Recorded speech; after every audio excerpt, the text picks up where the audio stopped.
하시고 사도신경으로 신앙 고백하도록 하시겠습니다.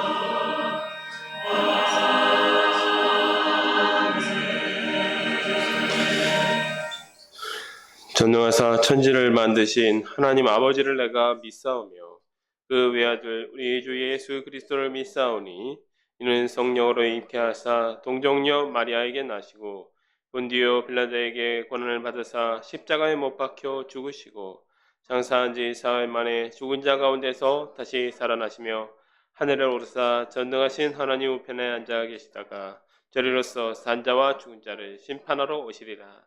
성령을 믿사오며 거룩한 공회와 성도가 서로 교통하는 것과 죄를 사하여 주시는 것과 몸이 다시 사는 것과 영원히 사는 것을 믿사옵나이다. 아멘.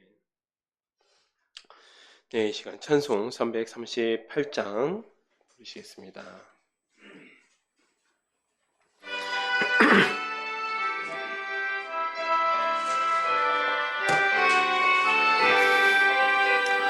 내 주를 가까이 하게 하며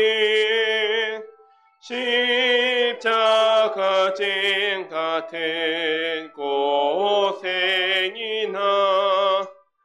내 인생 소원을 늘 찬송하면서 주께 더 나아가기 원합니다. 내 고생하는 것 옛냐고 비 돌베개 베고 잠 갔습니다. 꿈에도 소원이 늘 찬송하면서 주께 더 나아가기 원합니다. 천성에 가는 길 험하여도 생명길 되나니 은혜로다. 천사 날 부르니 늘 찬송하면서 주께 더 나아가기 원합니다. 야곱이 젊게요 일어난 후 돌단을 쌓은 것 본받아서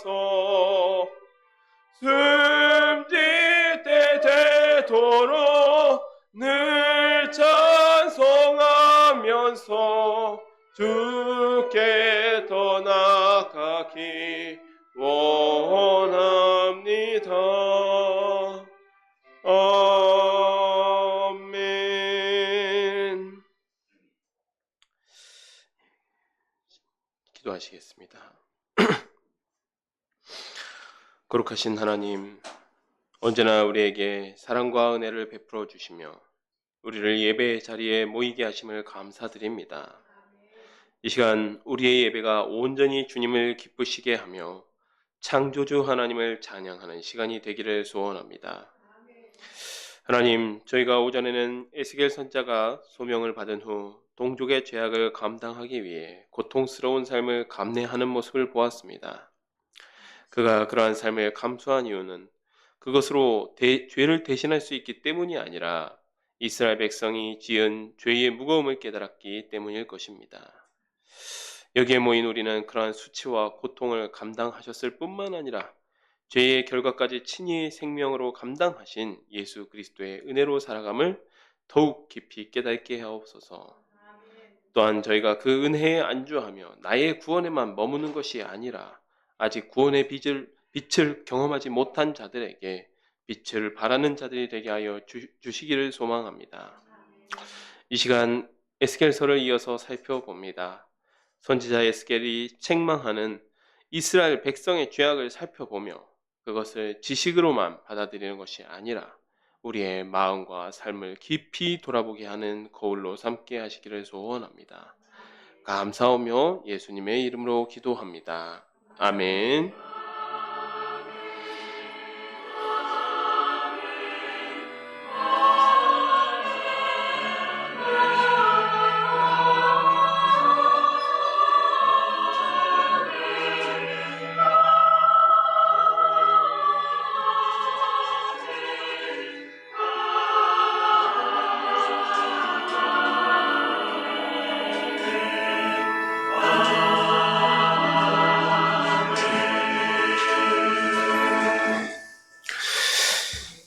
이 시간 우리에게 주신 하나님의 말씀은 에스겔서 6장 11절부터 14절 말씀입니다.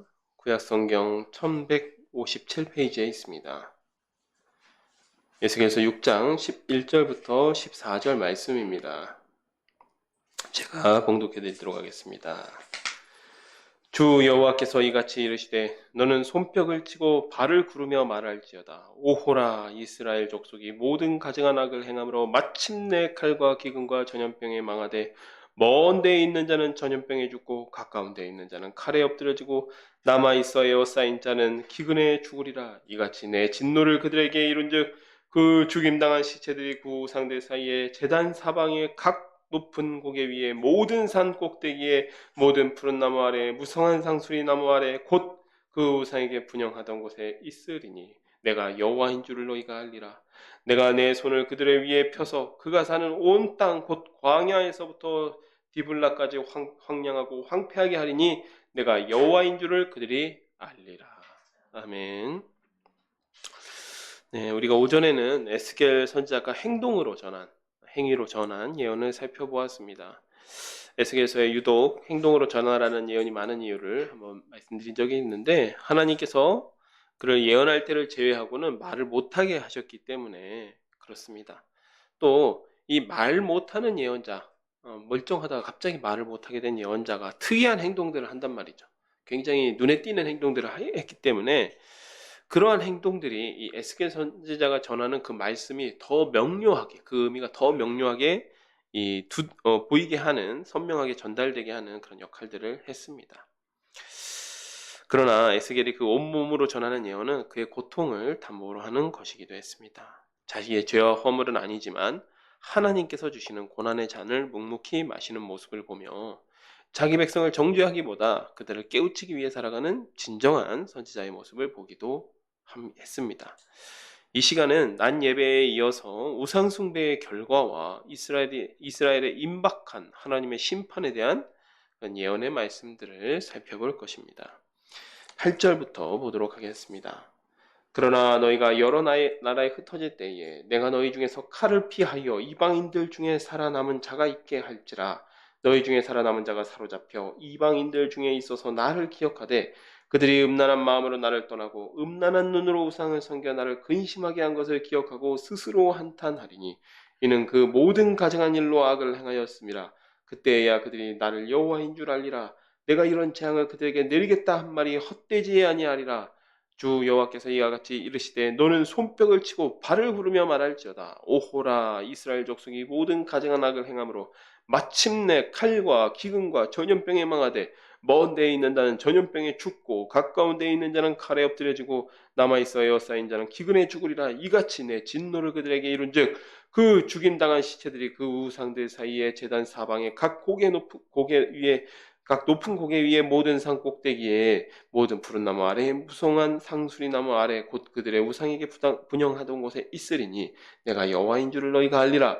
내가 내 손을 그들 위에 펴서 그가 사는 온 땅 곧 광야에서부터 디블라까지 황폐하고 황량하게 하리니 내가 여호와인 줄을 그들이 알리라. 8절을 보면요. 이제 5장에 하나님께서 이 바람의 이 머리털과 수염을 깎게 하신 후에 바람에 따라서 흩으셨단 말이죠. 그 흩으시는 백성들을 심판의 칼이 그 흩으신 백성들 중에 심판의 칼을 피해서 살아남은 자들이 일부 있습니다.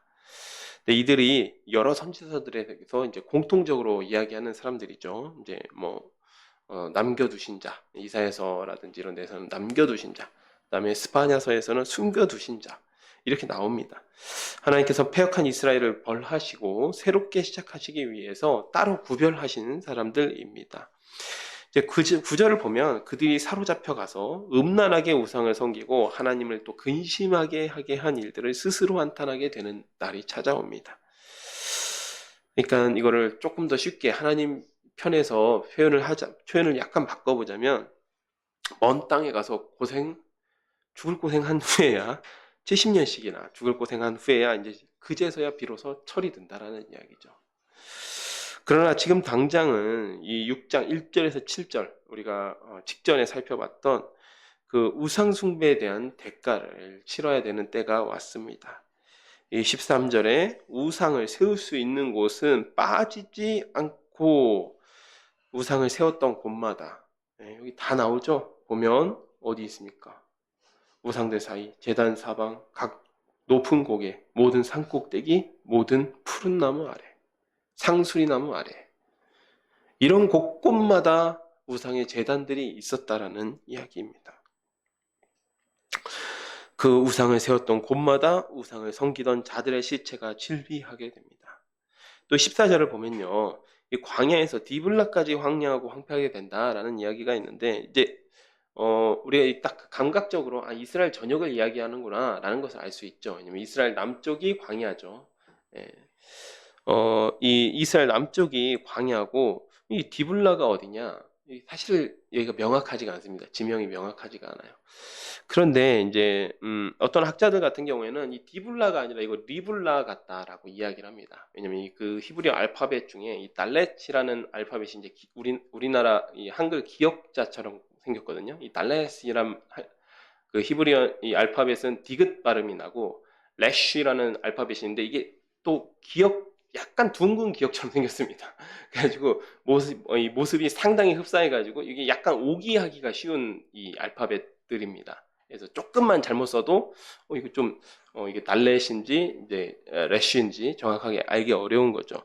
그래서 그랬을 가능성이 있다라고 이야기합니다. 그래서 이 리블라가 되면요, 이 리블라는 우리가 직전에 좀 살펴본 때가 있었습니다. 언제냐면 이 예레미야서 마지막 부분에 이, 이 바벨론 군대의 본진, 그러니까 마지막 예루살렘을 함락했던 그 느부갓네살 왕의 군대의 본진이 있었던 곳이 하마 땅의 리블라였습니다. 그래서 그 하마 땅 리블라에서 이 시드기야 왕을 그 여리고 평원에서 잡아와서 리블라까지 압송해 가서 그 리블라에서 시드기야 왕 보는 앞에서 왕자들을 처형을 하죠. 그렇게 된다면 이 느부갓네살 왕이 진군해 있는 그 리블라까지 모두 바벨론 군대에 의해서 황폐하게 된다. 어찌됐든 유다 전역이 이스라엘 전역이 황폐하게 된다라는 이야기입니다. 이 추가적으로 이제 우리가 11절을 보면요. 손뼉을 치고 발을 구르며 말할지어다. 이런 이제 행동을 하라고 이게 말씀하신단 말이죠. 그런데 보통 이스라엘 문화에서 손뼉을 치는 것이 크게 두 가지 의미가 있습니다. 먼저는 우리 기쁠 때 손뼉 치죠. 기쁘고 즐거울 때 마찬가지. 이 사람들도 기쁘고 즐거울 때 손뼉을 칩니다. 손뼉 치고 찬양하고 이렇게 하고 여기서 조금 의미가 확장되면 어떤 의미가 있냐면 이제 아주 벼르고 별렀던 원수가 망하는 날. 그런 때는 이제 기쁨의 날이기도 하지만 저 잘됐다 잘됐다. 그러면서 때 이제 또 손뼉을 치면서 그런 의미가 있습니다. 조롱의 의미로. 또 두 번째 의미는 화가 났을 때 손뼉을 칩니다. 화가 났을 때. 그러니까 여기서는 손뼉을 치고 발을 구르며 말할지어다. 이게 하나님께서 화가 나신 감정, 그 진노하신 감정을 몸으로 표현하면서 그 우상을 섬기던 그 골짜기와 산들을 향해서 예언하라는 것이죠. 자, 7장에서는 드디어 패역한 이스라엘의 끝이 다가왔다라고 이야기하고 있습니다. 그래서 7장 1절부터 13절까지가 그 끝이 다가왔다라는 예언의 이 서문에 해당되는 그 구절입니다. 한번 살펴보도록 하겠습니다. 또 여호와의 말씀이 내게 임하여 이르시되 너 인자야 주 여호와께서 이스라엘 땅에 관하여 이같이 말씀하셨느라 끝났도다. 이 땅 사방의 일이 끝났도다. 이제는 내게 끝이 이르렀나니 내가 내 진노를 내게 나타내어 내 행위를 심판하고 내 모든 가증한 일을 보응하리라. 내가 너를 불쌍히 여기지 아니하며 긍휼히 여기지도 아니하고 내 행위대로 너를 벌하여 내 가증한 일이 너희 중에서 나타나게 하리니 내가 여호와인 줄을 너희가 알리라. 주 여호와께서 이같이 이르시되 재앙이로다. 비상한 재앙이로다. 볼지어다. 그것이 왔도다. 끝이 왔도다. 끝이 왔도다. 끝이 너에게 왔도다. 볼지어다. 그것이 왔도다. 이 땅 주민아 정한 재앙이 내게 임하도다. 때가 이르렀고 날이 가까웠으니 요란한 날이요 산에서 즐거이 부르는 날이 아니로다. 이제 내가 속히 분을 내게 쏟고 내 진노를 내게 이루어서 내 행위대로 너를 심판하여 내 모든 가증한 일을 내게 보응하되 내가 너를 불쌍히 여기지 아니하며 긍휼히 여기지도 아니하고 내 행위대로 너를 벌하여 너의 가증한 일이 너희 중에서 나타나게 하리니 나 여호와가 때리는 임을 내가 알리라. 볼지어다 그날이로다. 볼지어다 임박하도다. 정한 재앙이 이르렀으니 몽둥이가 꽃이 피며 교만이 싹이 났도다. 포악이 일어나서 죄악의 몽둥이가 되었은즉 그들도 그 무리도 그 재물도 하나도 남기지 아니하며 그 중에 아름다운 것도 없어지리로다. 때가 이르렀고 날이 가까웠으니 사는 자도 기뻐하지 말고 파는 자도 근심하지 말 것은 진노가 그 모든 무리에게 임함이로다. 파는 자가 살아있다 할지라도 다시 돌아가서 그 판 것을 얻지 못하리니 이는 묵시가 그 모든 무리에게 돌아오지 아니하고 사람이 그 죄악으로 말미암아 자기 목숨을 유지할 수 없으리라 하였음이로다. 네, 본문은 이제 14절 이후로 나오는 본격적인 그 심판에 대한 예언의 서문에 해당합니다. 결론부터 이야기하면 2절이 나오죠. 끝났도다. 그 땅 사방의 일이 끝났도다. 또 3절 내 행위를 심판하고 내 모든 가증한 일을 보응하리라. 보응한다라는 말은 어떤 것이죠? 그 이스라엘 백성의 행위대로 그 죄값을 묻겠다라고 하는 것입니다. 그래서 그 결과 4절 내가 너를 불쌍히 여기지 아니하며 긍휼히 여기지도 아니하고 여기서도 이제 낮 시간에 말씀드린 여기서도 로라는 부정접두어가 사용됐습니다. 절대로 영원히 그런 의미죠. 히브리 문법에서 가장 강한 부정 의미입니다. 절대로 불쌍히 여기지도 않고 법대로 처리하겠다. 이제 우리가 이제 뭐 사실 우리 보통 사람들이 사실 법을 잘 모르는 사람들이 대부분 많죠. 보통 이제 법 없어도 잘 살아가니까. 근데 어떤 분쟁이 났을 때 사실 법을 잘 모르는 사람들이 흔히 하는 말들이 있습니다. 이 법대로 처리하자. 근데 법을 잘 아는 사람들은 그렇게 이야기합니다. 이 말처럼 무서운 말이 없다. 법을 엄격하게 적용하면 사실 나도 걸릴 것이 있고 나도 처벌받을 것이 있고 이제 당사자도 내 분쟁의 당사자도 처벌받을 것이 많기 때문에 사실 법대로 될 수 있으면 법대로 처리하는 것보다 완만하게 합의할 수 있으면 원만하게 합의하는 게 좋다라고 변호사들조차 그렇게 얘기하는 사람들이 있습니다. 바로 이런 것이죠. 보응하겠다는 것은 그래 내가 여태까지 너희들을 긍휼을 베풀어서 너희들을 봐주고 있었는데 이제 한번 제대로 판단해 보겠다. 심판해 보겠다. 무서운 말씀이죠. 두려운 말씀입니다. 5절에서 9절은 앞달락과 거의 같은 내용이 반복되고 있습니다. 자, 그리고 이 10절에서 11절은 몽둥이가 꽃이 피고 포악이 일어나서 죄악의 몽둥이가 되었다. 이 무슨 말이냐면 이 바벨론이 심판의 도구라는 것입니다. 포악이 일어나서 죄악의 몽둥이가 되었다. 그리고 그것이 이게 이제 10절이 나중에 나오는데 이게 9절 말씀이랑 좀 연결돼서 봐야 됩니다. 포악이 일어나서 죄악의 몽둥이가 되었은즉 나 여호와가 때리는 임을 너희가 알리라. 그래서 그 몽둥이를 휘둘리시는 분은 누구십니까? 여호와 하나님이시라는 거죠. 근데 이게 여호와 하나님은 나는 때리는 자이다 이게 먼저 나왔어요. 먼저 나오고 이 바벨론이 그 몽둥이다라는 게 나중에 나왔어요.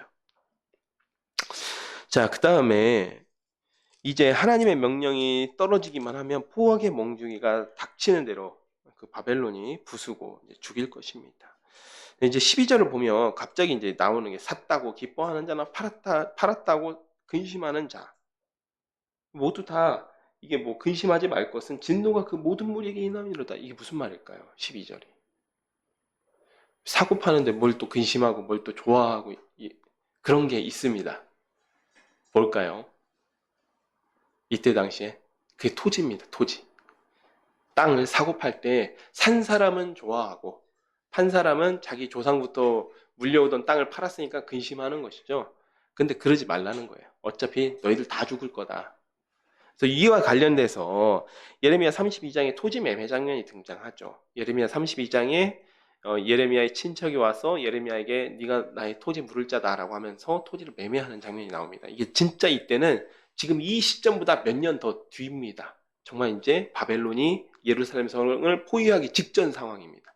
그때 설명드리기로는 아마도 그 친척이 이 도피 자금 혹은 피난 자금을 벌기 위해서 땅을 매매하고 갔다. 그리고 그렇게 설명드린 적이 있습니다.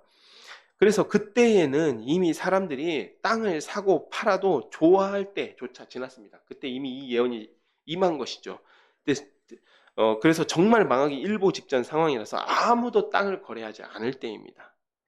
그때는 하나님께서 이 토지 매매 증서를 이스라엘을 회복시키기 위한 예표로 사용하시겠다라고 예레미야 32장에 그렇게 그 예언이 되었고, 지금은 그보다 몇 년 전은 지금 그보다 한 5년 전인 지금 시점에서는 아직은 그래도 토지 매매가 일어나고 있을 상황입니다. 그때에는 샀다고 즐거워하지 말고 팔았다고 근심하지 말라. 어차피 너희들에게 다 공평하게 심판의 칼이 임할 것이다 라는 말씀을 하고 있습니다.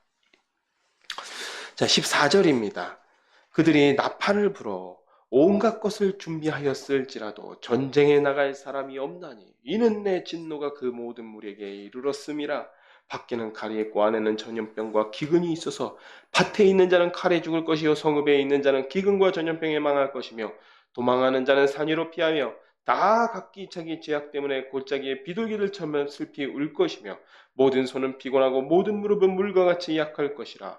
그들이 굵은 배로 허리를 묶을 것이요 두려움이 그들을 덮을 것이요 모든 얼굴에는 수치가 있고 모든 머리는 대머리가 될 것이며 그들이 그 은을 거리에 던지며 그 금을 오물같이 여기리니 이는 여호와 내가 진노를 내린 날에 그들의 은과 금이 능히 그들을 건지지 못하며 능히 그 심령을 족하게 하거나 그 창자를 채우지 못하고 오직 죄악의 걸림돌이 됨이로다.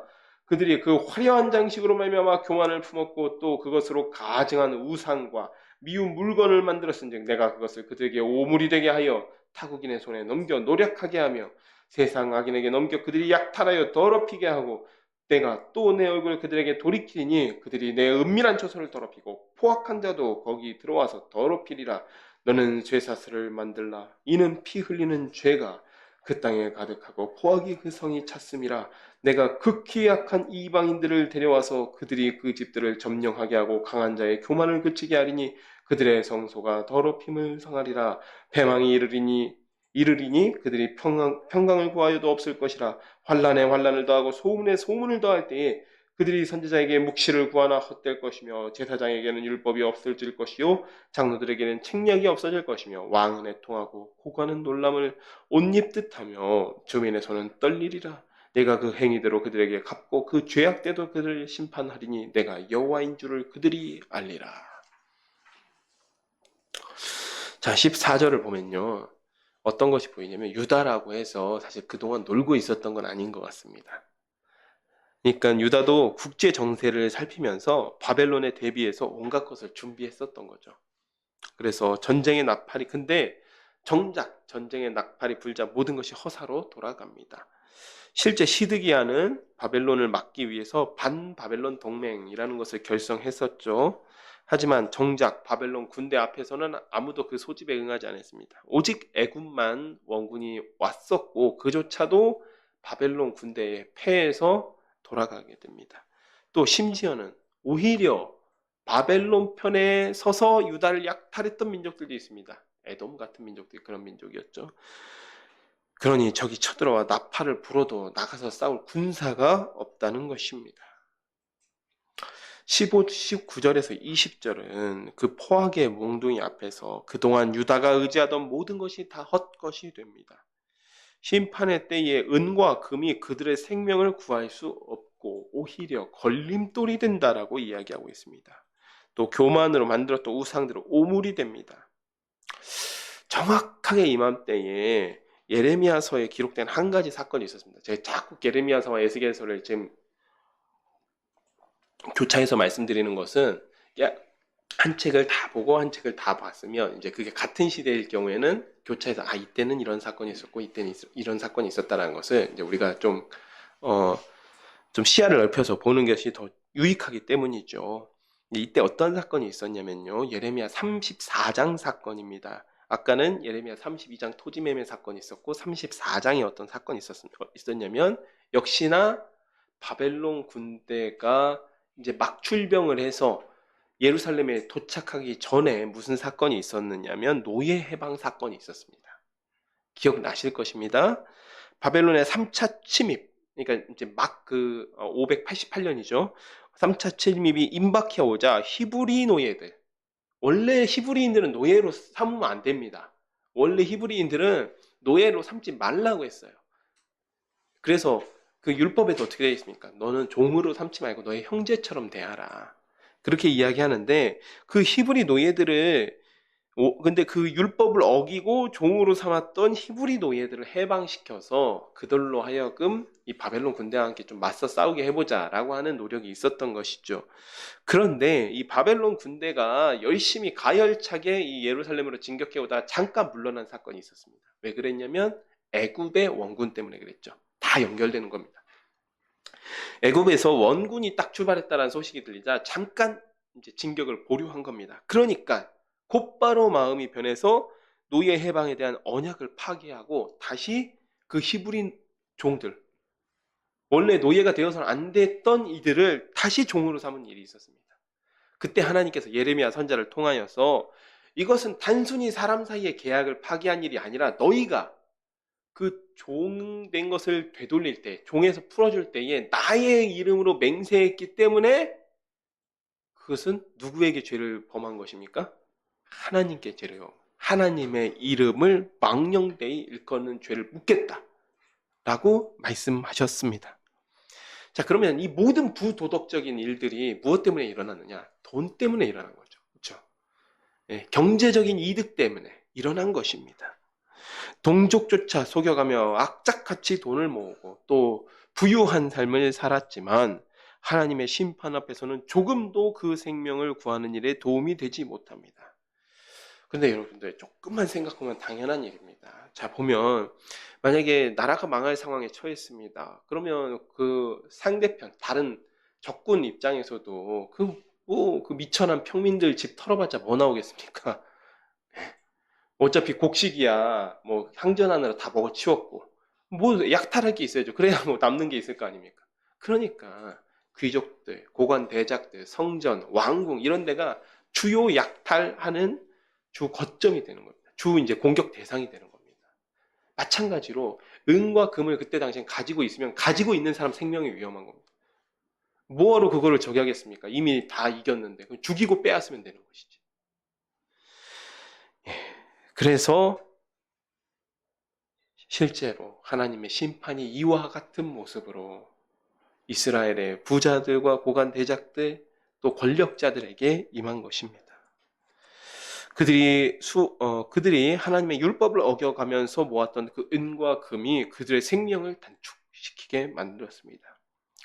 그리고 23절 이하는 어떤 것이냐면 피 흘리는 죄가 그 땅에 가득하다 라는 말씀하십니다. 너는 쇠사슬을 만들어라. 이제 잡혀갈 준비해라 이런 이야기인데 피 흘리는 죄가 그 땅에 가득했다. 이 말은 의인의 피를 흘렸다라고 하는 것입니다. 의인의 피를 흘렸다. 예, 의인들뿐만 아니라 이제 여기에는 이제 힘없는 자들도 같이 있는 것입니다. 의인과 힘없는 자들의 피를 많이 흘렸다. 열왕기와 예레미야서에서 언급되었듯이 여호야김 왕의 죄는 크게 두 가지였습니다. 하나는 아버지 요시야의 개혁을 뒤엎고 우상 숭배를 복원했다는 것과 또 다른 하나는 의인의 피를 흘린 것입니다. 예레미야서 26장에 진짜 선지자 우리아가 죽임을 당한 일이 기록되어 있습니다. 하지만 어떻게 대표적으로 우리아 한 사람이 기록된 거지 우리아 한 사람만 그런 일을 당한 것은 아니겠죠. 우리아 외에도 극소수, 정말 얼마 남지 않은 극소수의 하나님의 선지자들, 말씀을 대언했던 하나님의 선지자들, 그리고 또 의인들, 또 힘없는 가난한 자들, 이런 자들이 핍박을 당하고 중임을 당하는 일이 비일비재했을 것입니다. 때문에 쇠사슬을 만들어서 바벨론에 잡혀갈 자는 잡혀가고 그 외에는 자기 죄악대로 심판을 받는 것입니다. 자, 오늘 여기 7장까지가 에스겔이 소명받은 해에 주신 말씀입니다. 이게 포로 잡혀간 지 5년 사이에 주신 말씀이고, 이제 다음 주에 살펴볼 8장은 그 이듬해 주신 말씀입니다. 그러니까 그 이듬해니까 에스겔이 실제로 모로 누워서 생활한 지 거의 그 기간이 끝나갈 무렵쯤에 이제 그 예루살렘 성전의 우상 숭배를 고발하는 장면들이 나옵니다. 이제 다음 주에 살펴보도록 하겠습니다. 오늘 이 심판의 말씀을 선포하시면서 책망하시는 주요한 주제가 우상 숭배입니다. 이스라엘의 죄를 책망할 때 나오는 우상들이 그들이 자기 욕심을 따라 만든 주상, 목상 이런 것들이 있었죠. 바알과 또 뭐 아세라 목상 이런 것들이 많이 있었습니다. 또한 동시에 등장하는 우상 숭배의 통로가 아까 잠깐 말씀드렸던 낮 시간에 잠깐 이야기했던 이스라엘의 산마다 있는 산당임을 알 수 있습니다. 그 산당은 이방의 우상들을 섬기기 위한 제단도 있었지만 이스라엘 백성이 하나님을 섬긴다고 하나님께서 금하신 산당을 쌓고 임의로 제사를 지내던 곳도 많습니다. 성경이 말씀하시는 바 하나님이 아니라 자기가 생각한 하나님도 우상입니다. 목상과 주상은 요즘 시대는 오히려 위험하잖아요. 왜냐하면 눈에 보이지 않습니까? 요즘에 어지간하면 압니다. 좀 미신. 그러나 자신의 마음에 쌓은 그 우상은, 우리가 하나님이라고 착각하는 그 우상은 우리의 마음, 눈에 보이지 않기 때문에 더 은밀하고 더 치명적인 죄를 짓게 만듭니다. 사랑하는 샤론의 가족 여러분, 우리 속에 하나님을 대신한 무엇, 은과 금 같은 무엇, 혹은 성경이 말씀하는 하나님이 아니라 내가 오해한 하나님의 모습이 존재한다면 우리도 우상 숭배의 죄에서 자유로울 수 없습니다. 이 시간 우리 안에 우리가 세운 우상이 없는지 점검하는, 또 되돌아보는 시간이 되기를 소원합니다. 그리고 내가 임의로 생각하고 상상하고 또 지금까지 그렇게 알아왔던 하나님이 아니라 성경이 말씀하시는 바 있는 그대로의 하나님을 온전히 섬기는 우리 샤론의 가족이 되기를 축복하겠습니다. 제가 기도하고 말씀을 맺도록 하겠습니다. 하나님 아버지 참으로 감사드립니다. 오늘 또 이렇게 귀한 말씀을 듣게 하여 주심을 감사드립니다. 주님, 에스겔 선지자가 처음 소명받은 해 이스라엘의 우상 숭배, 하나님을 극히 진노케 하셨던 그 우상 숭배의 죄를 책망하며 그 죄를 드러내고 있습니다. 주님, 에스겔 선지자는 진심으로 그가 그 동족들을 위해 고통스러운 삶을 감내하면서도 그 동족들이 짓고 있는 우상의 죄를 지체 없이 또 즉시 적발하였습니다. 주님, 저희도 그 에스겔서의 말씀을 통하여서 우리 마음에는 혹시라도 우리가 말씀을 벗어나서 하나님이라고 착각하고 하나님이라고 오해한 그러한 모습, 하나님의 모습은 없는지 돌아보게 하여 주시옵소서. 은밀한 우상을 우리의 마음에 세우고 은밀하게 섬기지 않게 하여 주시고 오직 말씀이 증거하는 그 하나님 두려우시며 경외받기에 합당하시며 또 사랑과 은혜가 풍성하신 그 하나님을 온전히 섬기는 우리 샤론의 가족이 되게 하여 주옵소서. 예수님의 이름으로 기도드렸습니다. 아멘. 함께 54장 찬송하시고 주기도문 하심으로 예배를 마치도록 하겠습니다.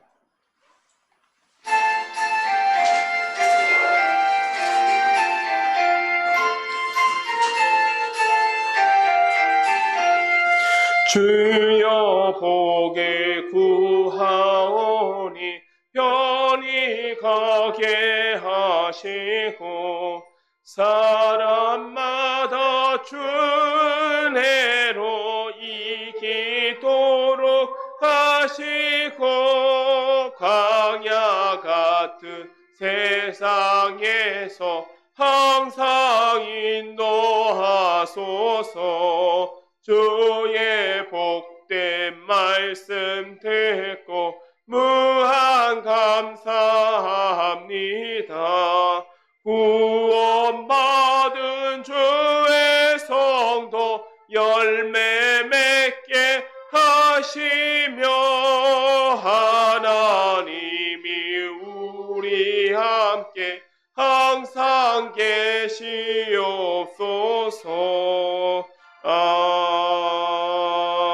아멘. 하늘에 계신 우리 아버지여, 이름이 거룩히 여김을 받으시오며 나라가 임하시오며 뜻이 하늘에서 이루어진 것 같이 땅에서도 이루어지이다. 오늘 우리에게 일용할 양식을 주시옵고 우리가 우리에게 죄 지은 자를 사하여 준 것 같이 우리의 죄를 사하여 주시옵고 우리를 시험에 들게 하지 마시옵고 다만 악에서 구하시옵소서. 대개 나라와 권세와 영광이 아버지께 영원히 있사옵나이다. 아멘.